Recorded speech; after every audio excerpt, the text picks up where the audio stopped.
Assalamualaikum warahmatullahi wabarakatuh. Perkenalkan, saya Rizka Devisari Ningrum dengan NPM 202207038. Di sini saya akan menjelaskan tentang siklus menstruasi yang sudah saya gambar. Jadi langsung saja, yang pertama di sini yaitu pada fase menstruasi.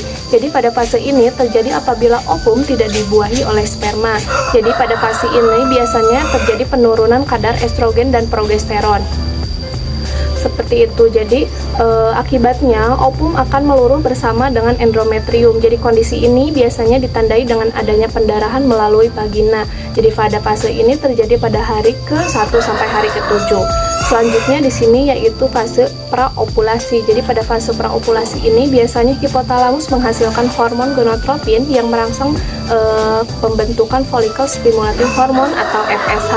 Jadi FSH ini memacu pematangan folikel dengan merangsang folikel untuk mengeluarkan hormon estrogen yang ini. Jadi peningkatan hormon estrogen ini biasanya juga menyebabkan serviks mengeluarkan lendir yang bersifat basah. Jadi lendir ini berfungsi untuk menetralkan suasana asam pada vagina sehingga mendukung kehidupan sperma. Jadi pada fase ini biasanya berlangsung pada hari ke-7 sampai hari ke-13. Selanjutnya di sini yaitu yang ketiga ada fase ovulasi. Biasanya disebut juga masa subur karena pada fase ini sel telur sudah siap untuk dibuahi atau sudah matang seperti itu. Selanjutnya di sini yang terakhir ada fase pasca ovulasi.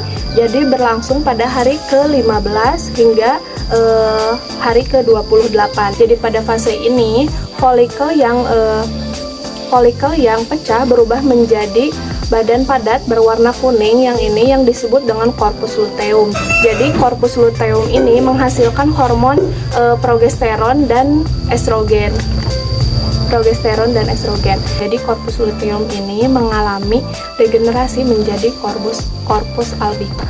Jadi karena darah tidak mengandung hormon estrogen dan progesteron, jadi endometrium tidak bertahan dan luruh bersama dengan darah seperti itu. Jadi ini menunjukkan fase pasca ovulasi berarti menjadi fase menstruasi kembali seperti itu.